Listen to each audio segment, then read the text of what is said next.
Hey guys, this is Preeti. Welcome back to my channel. Guys, आज हम बात करने वाले हैं एक 2019 साइकोलॉजिकल थ्रिलर के बारे में जिसका नाम है mommy would never hurt you.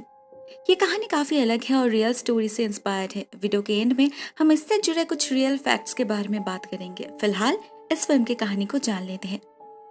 कहानी शुरू होती है एक परिवार को दिखाते हुए। मोनिका और उनकी दो बेटी रायली और बेथ। ये परिवार बाकी फैमिली से काफी अलग है। हाल ही में उनके पति की मौत हुई है। उसके बाद से ही मोनिका बदल सी गई है, अजीब सी हिस्टेरिक बन गई है, कुछ ज्यादा ही प्रोटेक्टिव भी। वो अपने बेटियों को घर से बाहर जाने नहीं देती, ना स्कूल जाने देती है, ना दोस्तों से मिलने देती है। ये घर इन दो टीनेजर्स के लिए जैसे जेल बन चुका है। रायली और इस अनहेल्दी एटमॉस्फेयर में रह नहीं सकती थी। एक दिन वो भागने की डिसाइड करती है बेथ के साथ, मगर बेथ अपने माँ को छोड़कर जाना नहीं चाहती थी, तो रायली अकेली ही निकल जाती है।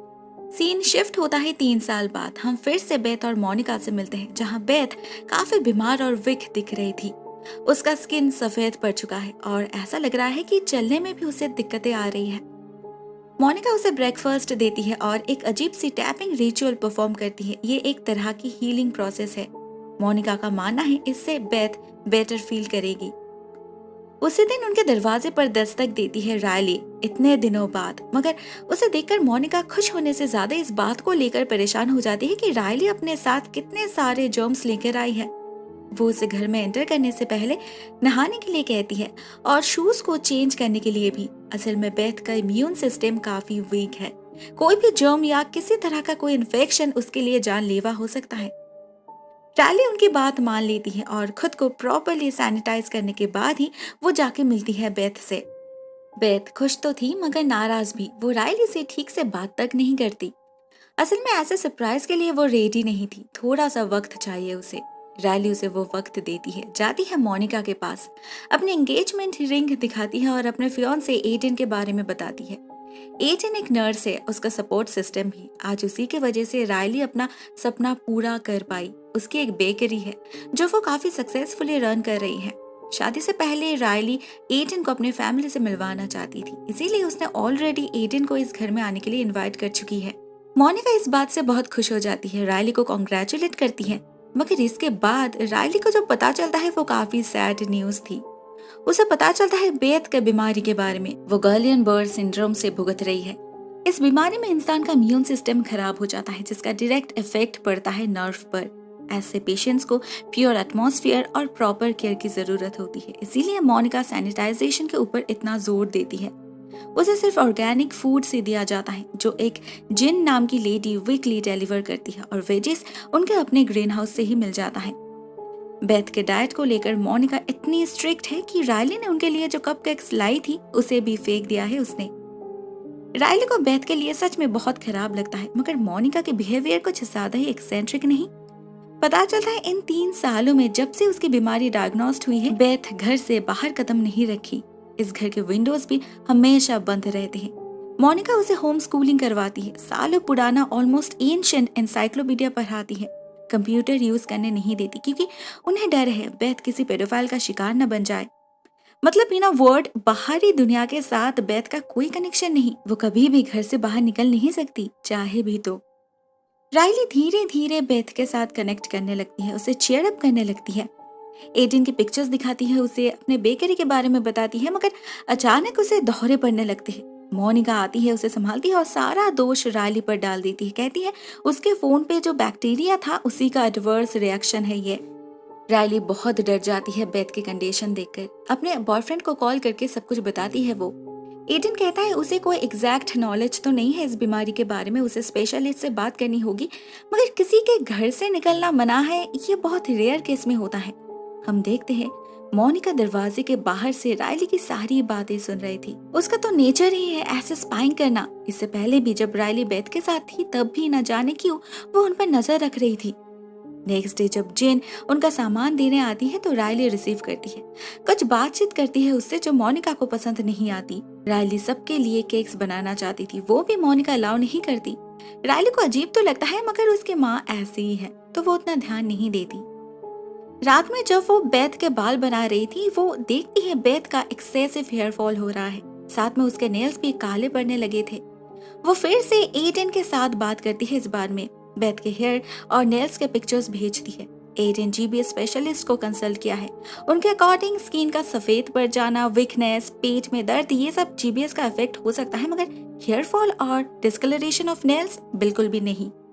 रायली ये भी मेंशन करती है कि उसने यहाँ पर डिशेस और फ्रिज हैंडल पर व्हाइट पाउडर जैसा कुछ देखा है। क्या ये हो सकता है कि बेथ किसी सैनिटाइजिंग ऑब्जेक्ट से एलर्जिक हो? एडन कहता है ये फूड रिलेटेड हो सकता है, जरूर बेथ कुछ ऐसा खा रही है जो उसे सूट नहीं कर रहा। एडन रायली को बेथ का हेयर सैंपल भेजने के लिए कहता है, जो इस बार भी मोनिका दरवाजे के बाहर से सुन लेती है।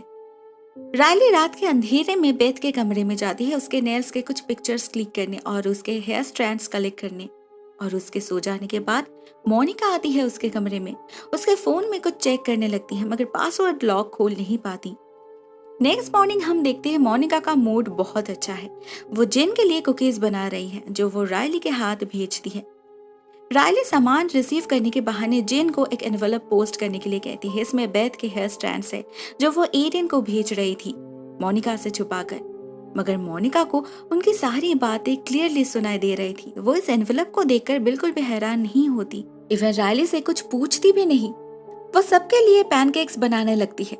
लेकिन उसी दिन अचानक रायली बीमार पड़ जाती है। यहाँ पर आने के बाद से उसे थोड़े बहुत चक्कर आ रहे थे, आज जो कुछ ज्यादा ही हो गया।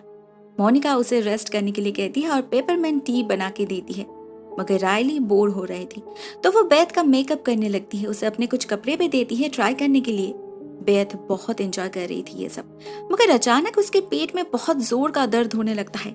रायली उसे एक पेन किलर देती है, बहुत ही हार्मलेस, मगर उसकी माँ इससे भी नाराज हो जाती है।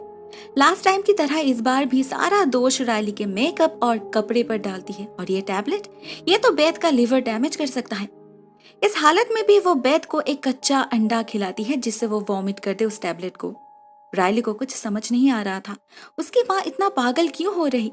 वो फिर से एडन को कॉल करती है और प्रेजेंट सिचुएशन के बारे में इन्फॉर्म करती है, मगर बात खत्म कर पाई इससे पहले ही मोनिका उससे उसकी फोन छीन लेती है और उसे तोड़कर ग्रीन हाउस में कहीं छुपा देती है।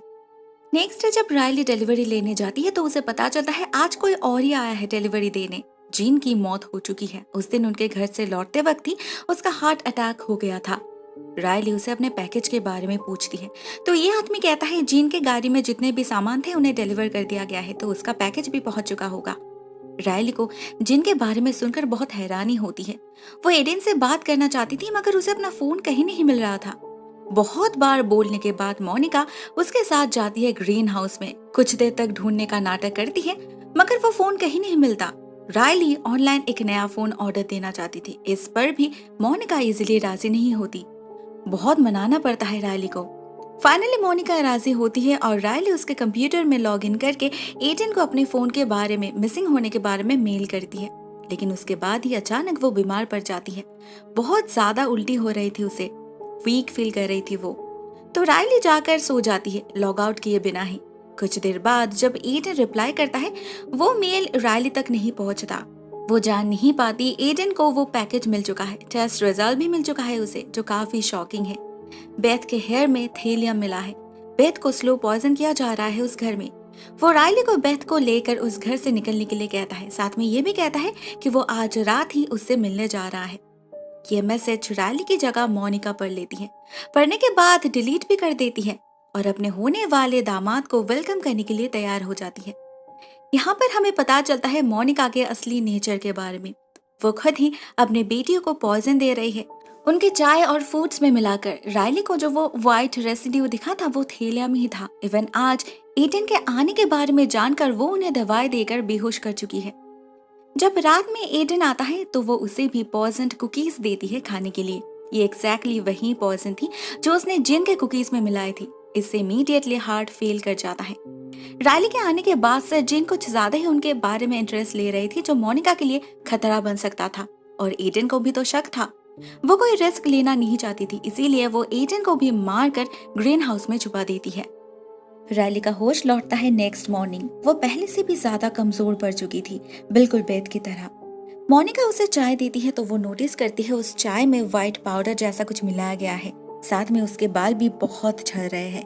वो डर जाती है, अपना सामान पैक करती है और बेथ को बुलाने जाती है।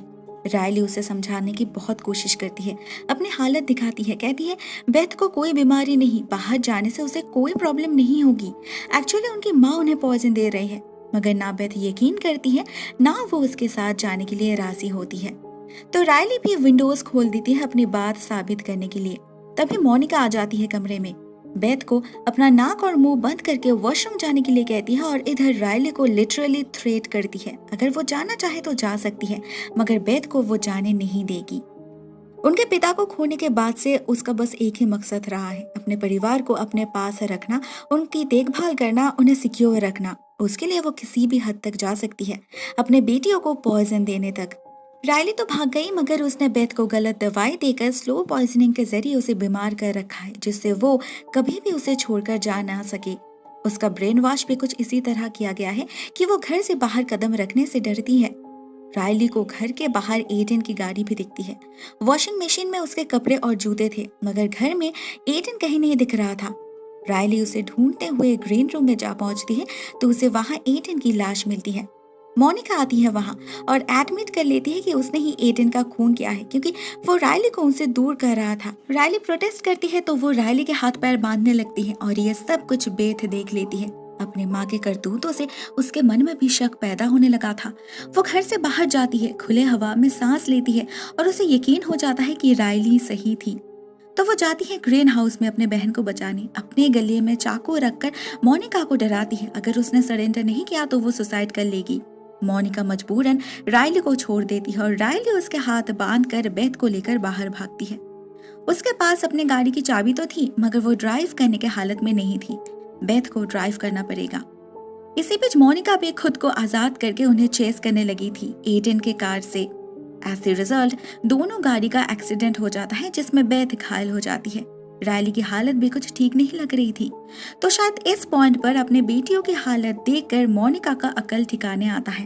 अपनी गलती समझ पाती है, वो समझ पाती है उन्हें प्रोटेक्ट करने के चक्कर में वो उन्हें ही मारने वाली थी। कैसा प्यार है ये, shame on her. Monica Riley की मदद करती है बेथ को गाड़ी से निकालने में और इसके बाद वो पुलिस के पास जाके सरेंडर भी करती है। सीन फिर से शिफ्ट होता है कुछ महीने बाद। हम रायली और बेथ को देखते हैं। वो लोग अभी बिल्कुल ठीक हो चुके हैं। बेथ तो बिल्कुल ही अलग दिख रही है। वो लोग जाते हैं अपने माँ से मिलने जेल में, और खुशी की बात तो ये है कि अभी मोनिका भी कम्प्लीटली बदल चुकी है। उन्हें अपने गलती का एहसास है और अभी उनके आंखों में अपने बेटियों के लिए सच्चा प्यार भी झलक रहा है। दोस्तों, ये कहानी यहीं पर एंड हो जाती है, लेकिन सवाल ये है कि मोनिका ऐसी थी ही क्यों? यह फिल्म जिस स्टोरी से लूजली इंस्पायर्ड है, द जिप्सी रोज केस, उसमें जिप्सी की माँ डीडी भी अपनी बेटी को बिल्कुल इसी तरह ट्रीट करती थी। इनफैक्ट इससे कुछ ज्यादा ही। लोगों के सामने उसे बीमार दिखाती थी, जिससे उसे सिंपैथी मिले और डोनेशन भी।